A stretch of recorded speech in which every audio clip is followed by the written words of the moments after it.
در ناحیه وسیع این بینای تعلیمی کالج طبی که در دوران صاحب استقلالی کشور با اشتراک پرزیدنت جمهوری تاجیکستان مورد استفاده قرار داده شده است از همان دوره مرکز برگزاری چهاربینی ها در دهات به نام عبدی عوض می باشند. در دوره چهاربینی های مقامات اجرایی حاکمیت دولتی ناحیه وسیع اوید جنبست نتیجه های رشد اجتماعی و اقتصادی دهات به نام عبدی عوض روز 8 فوریه ملاقات رئیس ناحیه وسیع با فعالان رهبران مؤسسات تعلیمی رئیسان کمیته های محله اتحادهای دینی و تشکیلات های جمعیتی در تالار همین مؤسسه طبی دایر گردید.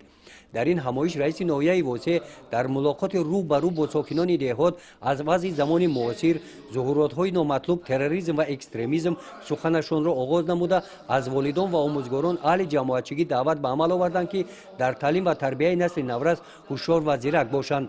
فرزندان را در رویه وطن پرستی احترام ارزش‌های ملی تربیت نموده به قدر نعمت‌های دوران صاحب استقلالی تنجی و آسایشتگی کشور عزیز تاجیکستان محبوبمان برسند.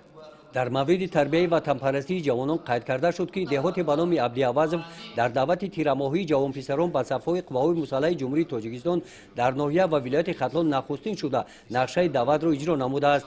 مقامات اجرایی حاکمیت دولتی ناحیه وسیع برای آمادگی جوانان سین خدمتی به دعوت بهاری هم الکی برای 150 نفر برای گذاشتن کورس رانندگی و صاحب شدن حجت رانندگی شرایط‌های مساعد فراهم آوردند.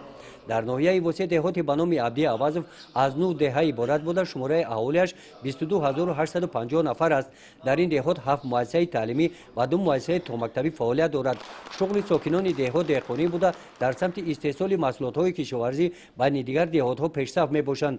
بخشیده به استقبال جشن 35 سالگی استقلالیت دولتی جمهوری تاجیکستان فعالیت این جماعت دهات قناعتبخش ارزیابی کرده شد. در سمت کارهای آبادانی سهم شخصان سخاوتمند و صاحبکاران محلی از جانب رئیس ناحیه قید گردید. در این دهات در سمت صنعت الکی 2 کارخانه خرد استحصالی مورد استفاده قرار داده شده است. همین گونه همایش ملاقات رئیس ناحیه با ساکنان در دهات به نام رودکی در تالار مجلسگاه مؤسسه تحصیلات میانه عمومی رقم 69 دایر کرده شد. در جنبست از نام بخش کار با جوانان و ورزش با والدانی که در تربیت فرزندان مسئولیت بلند ظاهر نموده فرزندانشان قرض شهروندی خود را نزد وطن مادر با سربلندی ادا نموده ایستادند با سپاسنامه‌ها قدر کرده شدند. گزارش خواجه نظریف خدای نظر ظهوروف از ناحیه وسیع برای برنامه اطلاعاتی نوید.